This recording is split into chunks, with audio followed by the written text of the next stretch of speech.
Hi, I'm Austin Northam. And I'm Taylor Patton. Welcome to the Kitchen Table Podcast. We're going to motivate, educate, and relate to you guys, sharing our stories, helping you to get 1% better in all areas of your life. Welcome to Season 3. It is summertime. We are happy to be here. 1 year in. We got Season 1 done, Season 2 done. Took a nice little break. Starting off with Season 3, which is all about love and relationships. So we're going to start off hot, coming in with what drives relationships. Today we're going to have a new segment. We're going to add a little Bible verse. Faith has been important to both of us. So after our quote of the week, we're going to have a Bible verse that goes along with the topics we talk about to make it seem a little bit off of our shoulders and more onto God's shoulders to show you that, hey, you know what? Everybody needs God in their life. So we're going to go through that starting on this episode. Then we'll jump into some of the relationships we have, some connectors, some goals we have for our own relationships in different areas, what we're good at, what we can improve on, and then we'll end with the challenge like always.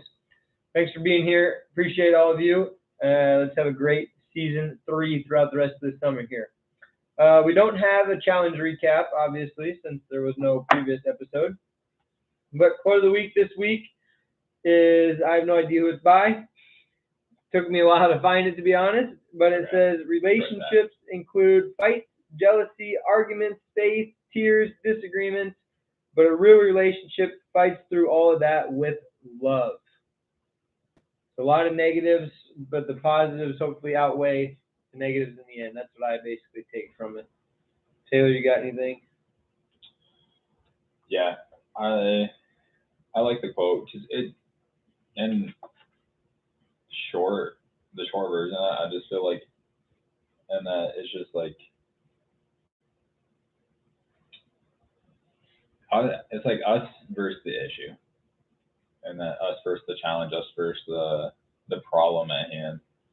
And I think all those things come with just life and just being in a relationship, whether that be a friendship, and rather that be with an intimate partner, or just with your parents, which is someone you're walking down the street with.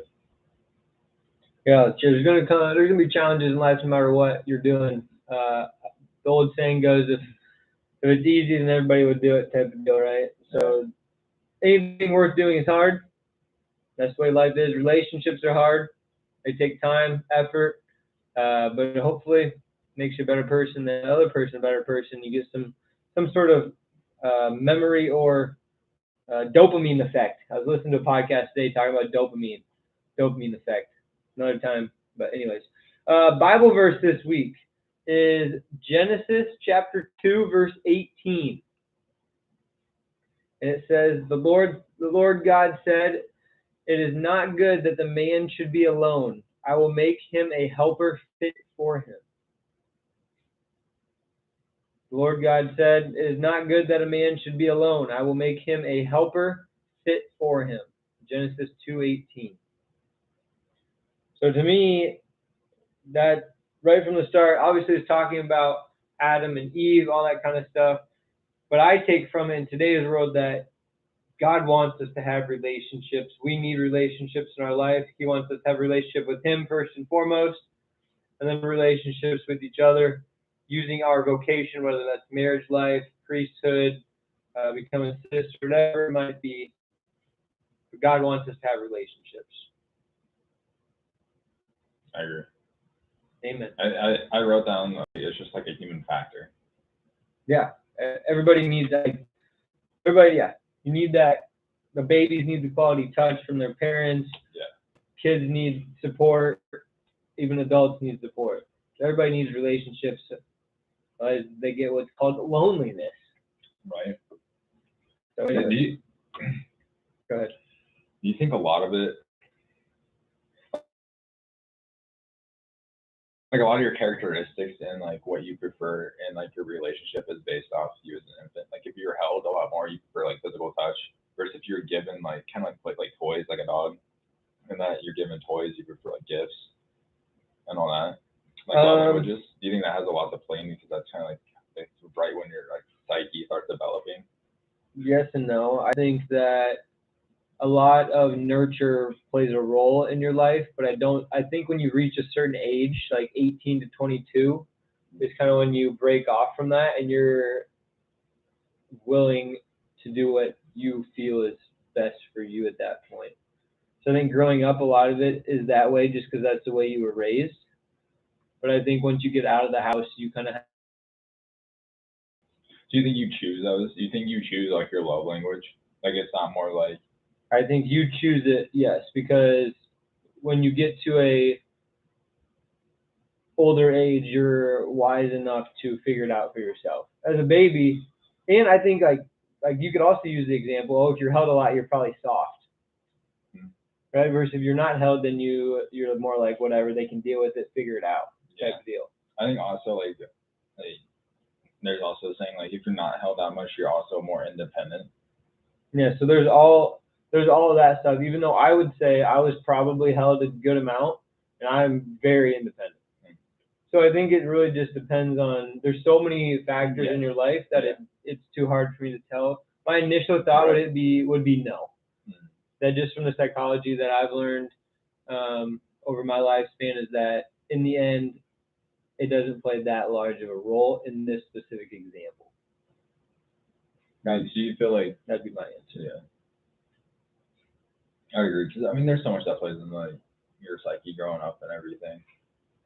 I would say nature plays a bigger role than, or I'd say nurture plays a bigger role than nature, though. You think so? Yes, definitely. Especially more recently. Another episode for another day again. Let's jump into a quick ad, and then we will come back, talk more about definition, what drives relationships. Almost forgot my thought there. Almost you're like, no, not coming back. That's it.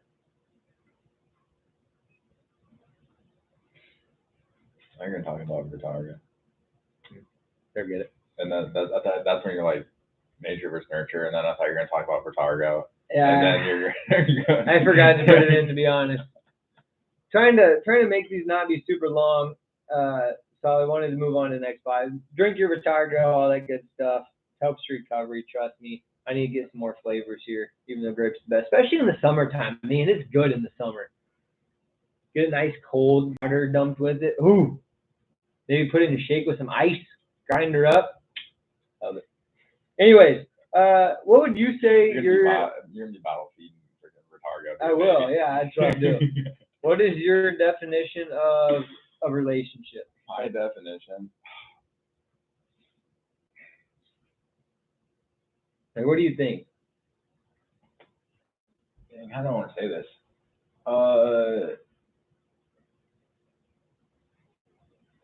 I want to say like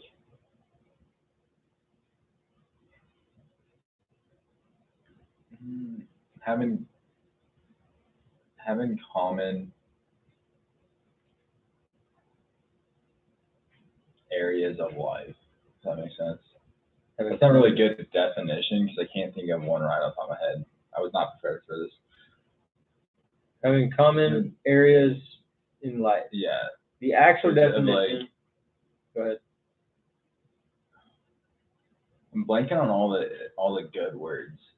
Doesn't gotta be good words, just gotta be words. The actual definition is which two or more concepts that could be people, objects, whatever, are connected in the state of being connected. Connected, that would have been a great word. Yes, connected. I said common. If I would say connected, I would have been on it. So two things that are in common that are building in some way, shape, or form. So it's the way you feel about somebody. I'll give myself 13% credit. That's not good. Not very good credit. So, that being said, what is meaningful into you in a relationship?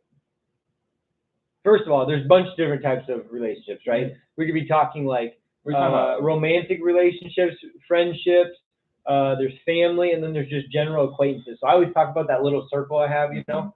So like the small circle is, for me, that's my family, my deep friendships, and then my romantic relationship, right? So all three of those fit into that. All three of those are different. Say those three again for the people in back. The three that are in my inner circle? Yeah. Well, the first one would be my romantic relationship, Yeah. and then would be my family relationships, and then would be my like deep friend relationships. That would be like who I would say is like just coming to the bachelor party or just outside the bachelor party. Top 20 people will say. No, 20 friends. Yeah. So you just want to talk about people today? Yeah, just in general. I don't want to get specific into romantic or friendship or family. Just in general. Yeah. It should be roughly the same. Then I was also thinking like what you look for in a relationship. I was like just relying back onto the definition of like how we also have relationships with like objects. Yeah, I suppose. But that's not really a reciprocated thing though. Like I would put my dog in my inner circle, right? But I'm not going to put my car because it's not a relationship. You would consider your car in your relationship? No, because it can't talk back to me. It can't give me feedback. So you need feedback in your relationship? Yes, 100%. If you don't have a relationship that you don't get feedback from that person, then why are you in that relationship? It does give you feedback because it turns the gas light. If the gas light comes on, that's not. The headlights come on. The car starts. That's not a. There's nothing the car. What does the car gain from me? From you? Yeah. The fulfillment. Really, the car feels fulfillment. Yeah, your job because it's supposed to get from one place to another. No, I would also say God would be in my inner circle. He's probably number one. The spiritual. Yes. Yeah. What? Not deep diving, no. That God can't. God doesn't give you feedback. Don't even try with that. You know that doesn't work. No. God definitely gives you feedback. Yes. The car does not. Yeah. My dog does. The dog feels. A car does not feel. God feels. I'm saying car and dog can be almost on the same level. Dog, you said dog ain't talking back to you. Car ain't talking back to you. So car and dog. I'm writing stuff down. I'm pretty much done with that. I've already moved on. For me, what is important is I would say trust and reliability. That's the two big things. I definitely agree with the trust in the reliability. Maybe reliability, it depends on my relationship. For family and fiance, I definitely I want like dependability, reliability. Yeah. Friends, not so much because I'll do it myself. Yeah. But definitely family and romantic. Yeah. So as a relationship and your needs or like what you look for, reliability is still there. Yeah. I also think I feel like you're relying on your friends and not to show up at your wedding. It's just I would say it's more of an expectation. Okay. Not really reliability. Yeah, but expectation would do the same thing as reliability. I feel like expectations on maybe a little higher, or they have great reliability. I suppose if you want to put it that way. Yeah. I would say communication is my biggest thing though, because I used to be like, you got to do this, this, and this.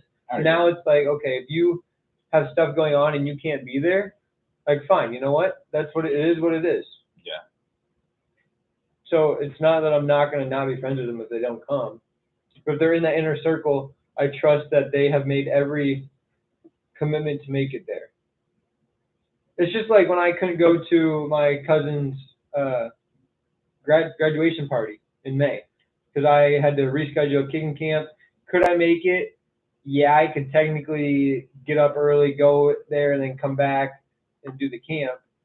But is it that big of a deal? We decided no, and they know that it's not that big a deal. So okay, you go do what you need to do.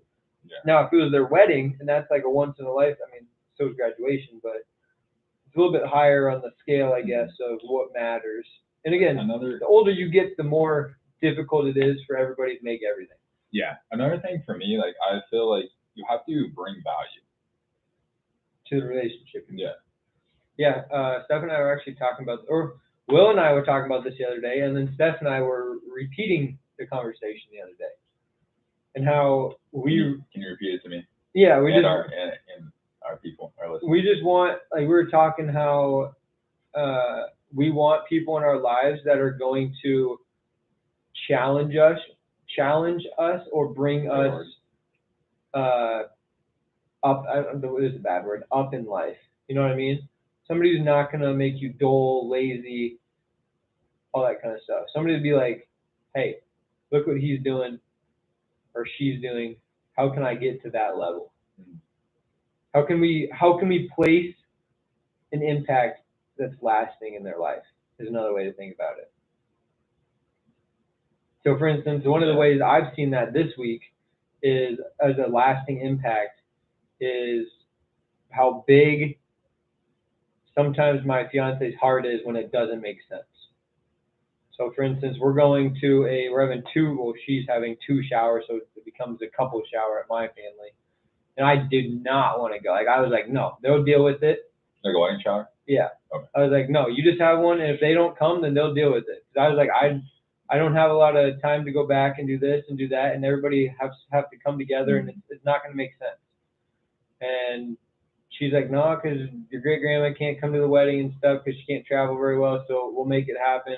We did it, or we're going to do it. And my grandma calls me the other day, and she's so excited about it, and everybody's really like enthused to come. So I was just like, wow, like all because Steph said that she would make it happen. So like my great grandma's 92 years old, so she's probably not gonna live too much longer. I don't know. So that's like something that's a lasting impact. And the rest of the family who's never met her now knows this story. So they're like, oh yeah, we want to meet this girl. So that plays a big role. You know what I mean? As a lasting impact. Yeah. So, Right. And then, yeah. And then because does Stephanie crave like that, like that want of like the big family, or No. like the family dynamics? No. No. No. So if it's her, she just wants she likes the immediate family. That's it. But she's not used to a big family, so she likes the small setting and stuff to be able to connect on more of a personal level and do one at a time rather than 30 people at once. Mm-hmm. Pretty understandable. But I think that she's definitely, I don't want to make the whole podcast about her, but she's definitely a people person. And like, that's what helping her, she wants to help people who can't help themselves. That's literally like her motto. Yeah. And that's why she does the healthcare jobs that she does. So that's, again, in a relationship, we're talking about values, right? Yeah. Something I crave in a relationship is the, I don't want to say the give and take, but what is specifically in my relationships, I feel like what I'm good at, maybe like she's not good at. Mm-hmm. Obviously, family is pretty similar, but like same thing, my brother. What I'm good at, I would say he's like average at. What he's really good at, I'm average at. So those types of things really connect. I think that just in terms of a relationship, you need your values, like your core values, so like faith and maybe not even faith, but just being a good person in general. And then what you, I guess, believe in to an extent, or how you want to run your life, what's important to you, needs to be similar. That's how I think you find relationships or connectors, right? Literally the reason we live together, you and I, is because we both didn't care for our roommates that much, especially me. And we like soccer, and we met at a church retreat. Yeah. We're like, hey, you want to live together? Sure. Yeah. That's it. That's how easy it was. I feel like guys are way better than that at girls. Yeah. Girls are like, I mean, we're talking about this in different things I've been involved in the past year, but girls are just so much like uptight about it, and like we're guys are just loosey goosey, go along, get along. Happens in sports too. Girls are the mean ones, not the guys. But anyways, back to the point. So you got to have the give and take, because that's a hot take right there. You just what the whole girl thing. Oh, they are. They're so true. You just like no, right through it. Here's why. You watch like any sporting event, girls are the ones that get mean and nasty, right? Guys, they hate each other on the competition floor. Then after, they're like, "What's up, bro?" Right? Draymond Green calls Jason Tatum last week. CrossFit Games, women like hate each other. They're like shoving each other. Guys are like, "Yeah, you want to hang out?" You go to Why do you think that is? I think it's just a makeup. Like girls are a lot more jealous or I guess moody or whatever you want to say. Just the female versus the male anatomy, I think, is part of it. Yeah. Different hormones, I think, play a different role. And like Steph would rather hang out with one person at a time, which is definitely understandable if you don't know them. But after a while, just like guys are just like, yeah, we'll all come together, hang out. Girls are like, no, like I don't like her maybe as much, but I do like her. You know what I mean? Right. And then they like hold the grudge. Guys don't really hold grudges as long. In the general population, there's obviously a little bit of both ways. Yeah. So the hot take, I'm down to argue with anybody about it, but it's not arguing. I just like, you get it right through that. I don't know why it's a hot take. I guess just it is what it is to me. That's what I sense. It could be wrong, could be right. I don't think it really matters, to be honest. Yeah. It's just about knowing whatever relation. That's a whole nother topic. Man, I'm going on a lot of wings right now. Another thing is you got to know yourself and that person to have a good relationship. It's like, I guess that kind of goes to my other point. These are what I call connectors that I've been talking about, by the way. So they say opposites attract, but they don't until you have your core values set. And then after you have your core values set, then you can have disagreements, and that's when that person helps to have you grow. So this is what I've been trying to get at. It's like what I'm bad at, Ryan or Steph or you or Will might be really good at it, and I'm bad. So like that opens my eyes to see something else. Right? So specifically, like, you're a non-judgmental person, so you're like helping me open my eyes. Steph is a very open person in terms of why people do what they do. So it opens my eyes to be like, hey, because I'm like, no, screw this. And she's like, oh, this could be this, and this situation. I don't want to give any. Yeah, I don't want to give any specifics just because I feel like just privacy of people and stuff. But just to open your mind and be okay with stuff, both in like church or just jobs or why they're homeless or whatever it might be, plays a big role. And then the way like Ryan and I talk about workouts all the time, and we both give each other pretty good feedback, I feel like, of what works, what doesn't work, from a perspective that we might not have thought about. So I'm much more like anaerobic and he's much more aerobic. So the things you can learn from people after building that relationship is what brings that value and connects you, in my opinion. And you have to have that. If there's no connectors due to that value, I think it doesn't make a lot of sense. It's just a learned lesson and acquaintance, and you move on. Yeah.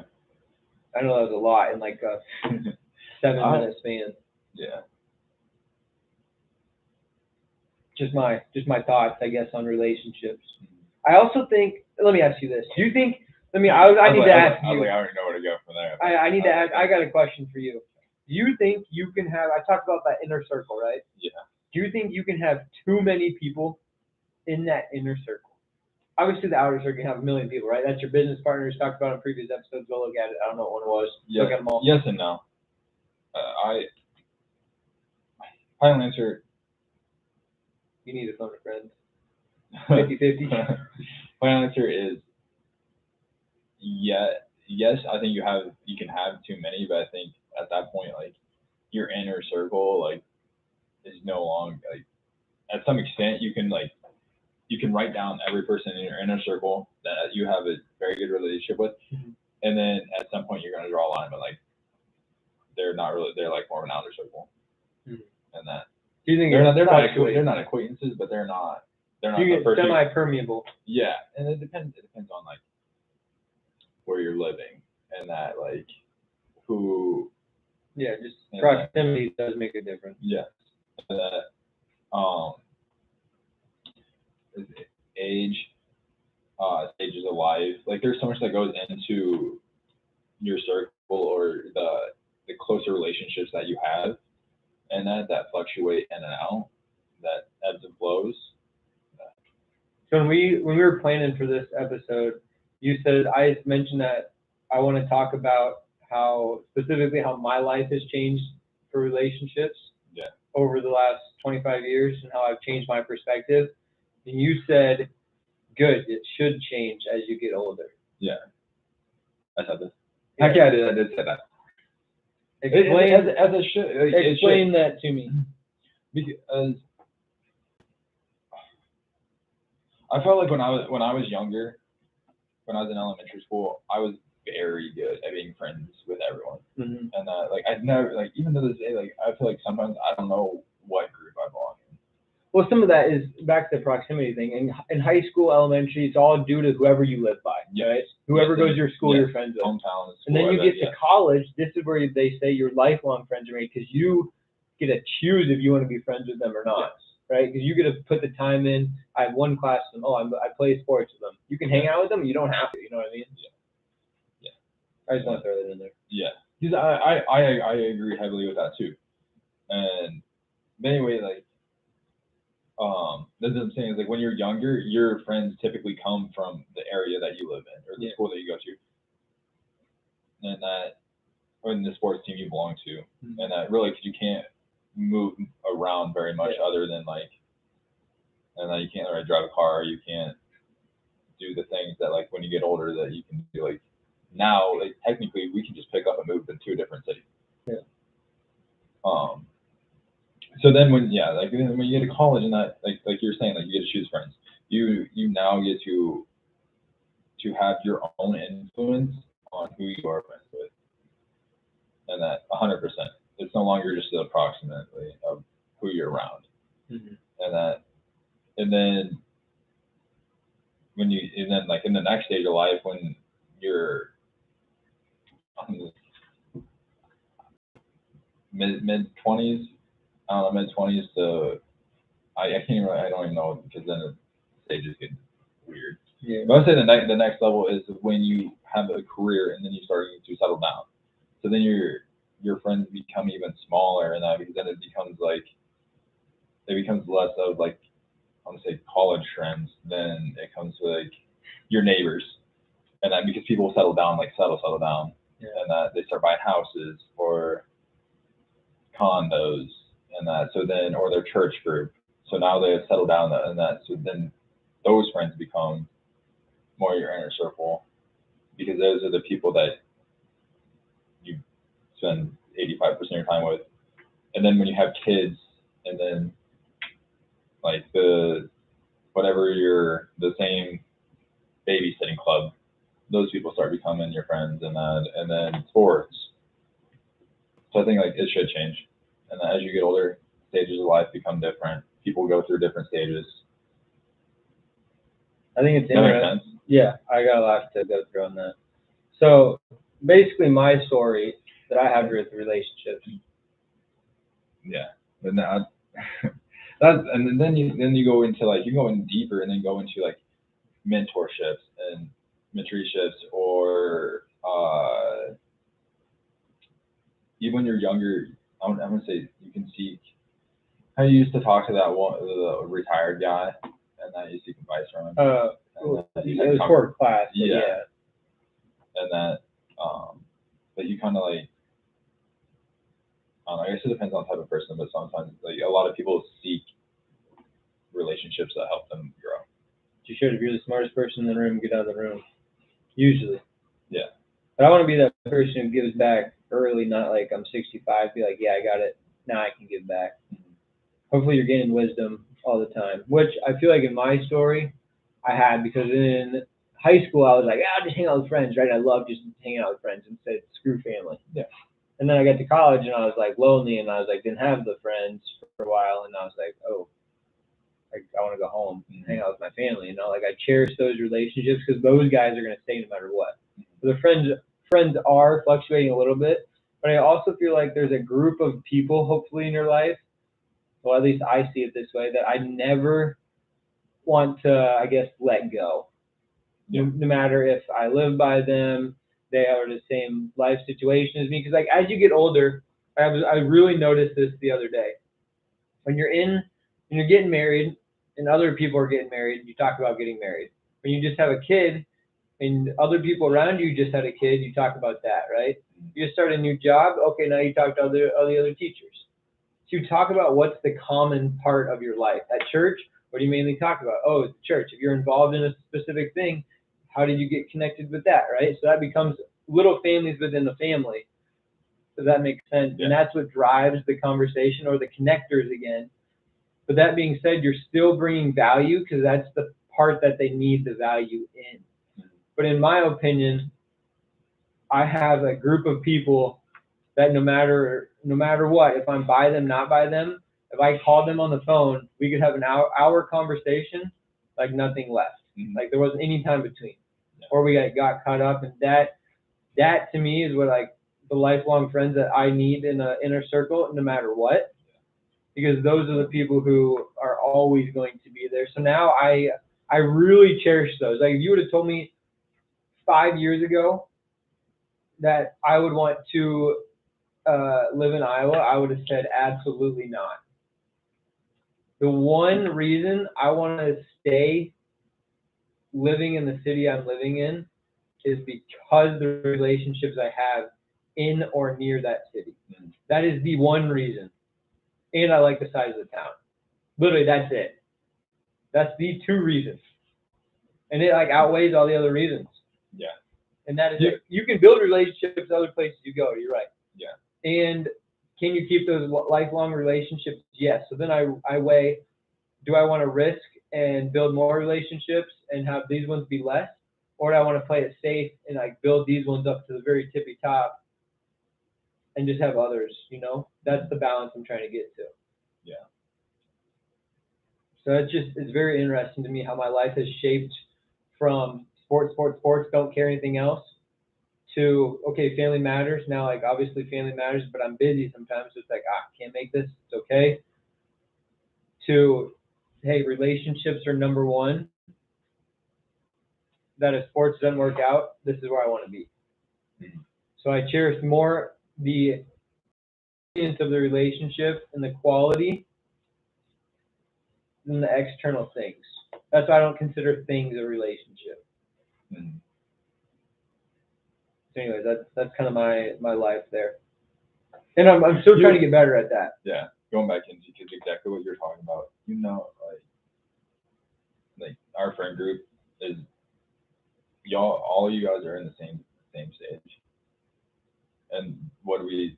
You notice it? Like, because you talk about commonalities of like. Yeah, this past weekend. Like, what was 85% of what we Yeah. talked about? That's when I really thought about it. And then that's why like I was like that's why I don't hang around with you guys as much. I was like I have nothing to talk about. I sat there the whole time. See that's I was like that's why I sat there the whole time. And it's because it's just like I'm a black sheep in our friend group. So I was like I'm not dating anyone. I'm not talking to anyone. And right now like I'm pretty set like content with like not talking to anyone. So where it's like I just feel like there's no contribution in that. Okay. But I can always speak on dreams and wishes. You're gonna want to write this down. Okay. I'm ready. I already did for you. The black sheep. If you got 100 sheep. I don't know what's a flock. What's the sheep called? I don't know. Jesus speaks about a flock, so sure. Yeah, Flock. that's how I got it. All right, so we got a flock of sheep. Yeah. A herd of sheep. I don't know Yeah. what it is. All right, everybody's commonalities, right? They're all white, except for there's one black sheep. What one do you think can make the most difference of the herd or the flock or whatever it's called? Who's going to notice something if it changes? Is everybody going to notice the 99 white ones? No, they're going to notice the black sheep. The black sheep, if you think about it, has the most power and the most impact on the whole flock because you are different. So like when you're talking about I'm the black sheep, I just sit there, I'm thinking, man, you're in a great spot because you can take in all this stuff and learn from everything we messed up on. You can visualize and dream about having that in the future. And you know what? You can come up with other topics of conversation and be like acting as like a leader. So to me, it's like, oh man. Like obviously all the time it gets annoying and don't want to be in it, but sometimes it's like, man, I can really make a difference here in people. That's what I think of. So I think the black sheep people look at it, oh, I'm the black sheep, right? I'm left out. I look at it as, you know what?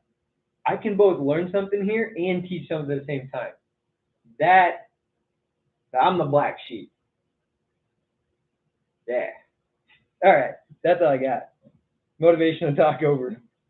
Do an episode of The Black Sheep next week. That should be a good restaurant name, The Black Sheep. Anyways, all right. What do you, last question here. What do you think that you are good at in relationships, and what do you want to work on moving forward or improve on, or goals for previous relationships that you want to build on, or current ones that you want to make better?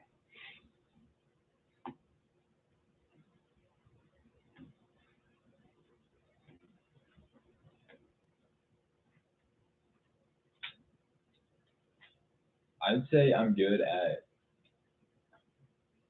I want to say like committing to things.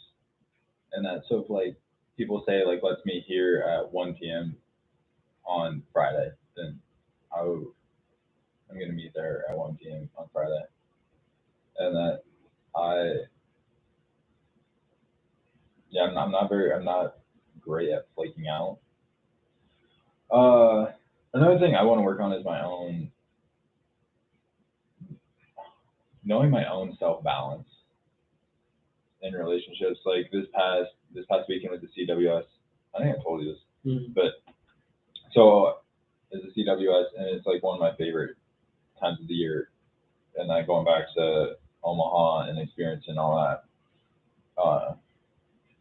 But anyway, so Saturday night came around to that, and I was feeling fine. Went over and that to their free gaming and all that, and I had one shot, and then I just didn't feel it, so I stopped drinking, and I thought I'd just drink at the bar and all that. Mm-hmm. Ended up not drinking. Got there, and I was like, something's off. Whatever I was feeling, I just like wasn't feeling present in that moment, and so I was there for like an hour, and I just left. I was like, I felt like I was not being a joy to be around. I wasn't bringing any energy. I felt like I was I want to say burnt out, because that's not the word, but I just didn't have the energy to be there. And so instead of putting people and myself through that, I just removed myself from the situation. And then like I drove back to Des Moines. I woke up and I felt great. I felt like I actually set boundaries with myself. Mm-hmm. Because if you had asked me that a year ago, I would have stayed out. I would have pushed through. I would have figured out. I probably would have drank more, honestly. Yeah. And so I think that was a great step in self-realization. I like it. So I guess that's more like working with a relationship with myself. But. Yeah. Well, I think what I was going to say, what I'm really good at is I know myself really, really well. I feel like I'd put myself to bat against anybody for knowing themselves. Yeah. Just because I'm so reflective. And so I think that's the key before you can have a relationship with others, is you got to have a relationship with yourself. Yes. So I think I'm really good at that, which I am very proud of. And what I need to work on, I already talked about, like I need to be less judgmental and more open to other ideas, because it's like it's my way or the highway sometimes. But I'm getting better at being a little more lenient and less like this is my schedule type deal, and trying to make more time for friends. Because in college, I didn't make time for friends if I had stuff going on, especially like it was sports related. I'm going to bed. I'm doing this. I can't be there. We can go a different time. Blah blah blah blah. But now, especially like in the summer, I have a lot less stress and I have some more time. So I'm like really wanting to make more time for friends, but just in general, these last few years. And COVID, I think, helped with that, because we couldn't do anything except for hang out with friends. And looking back, I miss things with friends. Like I love the experiences having with friends. Just this weekend, when we were at Nate's, talking to Nate, like, hey, you used to live with us. Remember you and Brooke would come Friday night, and then you'd have cinnamon rolls for Saturday morning, and that stuff was just fun. I remember in college at apartment 11 when it was like snowy, and us two and Will just like hung out, watched the whole, did nothing for 4 days, and it was like in college. Like literally, we were in our apartment doing nothing. It was, like that stuff's fun. So Good. Like, do you feel like you in your life has like chased something in a relationship, or like been in a relationship where you just continue chasing that just because you felt something? Does that make sense? Yeah, I would say I chase the experiences. Like if I've had one, I was like, oh, I want to have it again, even though I know it won't be the exact same. Yeah. But I just really value that now. Like I value the Friday nights hanging out with friends, and sometimes Steph gets annoyed with me because she's like, oh, can we just like do nothing this weekend? I was like, yeah, we could, but like this is gonna be fun. Like let's go do it. I love doing that stuff. And something else I really need to get better at that I've tried, but I'm sometimes too nice is like if I don't want to do something or I don't agree with something, I'm really good at it for doing it to you, but I'm not good at being real with them and being like, hey, this is I don't agree with this, or this is what it is. And sometimes I take the like nicey nice route or go around, like beat around the bush. Yeah. Where I just need to be like, you know what? No, I'm not doing this. I don't want to spend money. Or hey, you know what? I need to tend to this instead. It's just like, well, yeah, maybe we could do it. It'd be like, yeah, we'll hang out, or no, we won't hang out. You know what I mean? I think that's a benefit. I think having a friend like that is beneficial, not just person who's yeah, maybe we'll do something, maybe not. Like if we're gonna, yes, let's do it. If we're not, then no. You know what I mean? And just be sincere with whatever it is. I was also thinking about the black sheep thing again. Now you really got me thinking about it. You know what? The black sheep also has a great shot at humility. And I'll tell you why once I remember my thought. I went here. I was like, I'm already pretty good at it. The black sheep. Oh, here's why. Because you get to talk about like others a lot and build them up rather than yourself. So you get to ask all the questions and stuff like that and be intrigued. Well, hopefully intrigued. Versus being the like this weekend at the shower, we're gonna talk about us the whole time, which is good. But also it's like sometimes not good. I used to be like, yeah, this is great, but now I'm like more like, what can I learn from this type of deal, or how can I build? The relationship goes two ways, right? I feel like between all the close-ups and the marriage prep, I feel like I've already been through one. Yeah, I feel like I've been through marriage. Marriage prep's good. Had a great time. Wedding planning, do this, so like that, but a lot of money for one day. Celebrating a marriage, not a wedding. Remember that, people. I'd say one of the last thing I was thinking about, and that drives relationships is boundaries. Yeah, continue. So I was thinking like the different boundaries between like us and then like the boundaries I have like at work with like kids or even coworkers. Yeah. And that like. So some of it's the more vulnerable you are, the further your boundaries will go. Yes. Like if you're willing to be vulnerable. Yeah, and that, but if you like don't have set boundaries within yourself, Not good. then your relationships fall through or suffer a lot more than being able to have set boundaries within yourself and for others. Yeah, I would agree. And back on the vulnerability thing, that's what builds relationships. So it's easy to talk about in a romantic relationship, but just because like the romantic part of it, right? Yeah. The boundaries get lesser and lesser as you get more into the relationship, theoretically, right? And with friendships, that might be like telling secrets, or family members might be like having tough conversations about your future or whatever's going on in school, that kind of stuff. Even like a counselor. Like I'm doing grad school for sports psychology and we're taking a counseling class right now. And that's what it's all about, is how can you build trust and communicate that trust and feel empathy for that person in order for them to be vulnerable and open up to you. Because that's when things are built, not doing the whole nitty gritty, or sorry, not the nitty gritty, the whatever the word opposite of that is. Handy grainy, I don't know. I got nothing. Loosey goosey, chit chat, small talk. You gotta get down deep in order to build that sucker. And that might take time. Relationships take a lot of time, and it's never a finished product. That's why you said the chasing thing. I was like, I don't really chase a specific thing because I feel like there's no end in a relationship. Yeah. It always continues. Just like your faith, it always continues. You got anything else? Nah, I think that's a good ending point. I think it's a good foundation. Okay. So, Challenge this week: just tell somebody why you value their relationship, and then see if they reciprocated, and see if you can keep building that relationship. I think just putting that on the line takes it to the next level. It really does. Just because you're open about it, yeah. so you just gain a little bit of trust, hopefully. And it's a vulnerable thing to say. You know, for them to answer, if you ask them or for you to tell them, that's like, wow. Especially if you don't talk to them every day. So we'll end with that. Thanks guys for tuning into the first episode of Hedge Relationships. We'll catch you on Thursday for the 14th. Talk to you guys later. Okay, bye.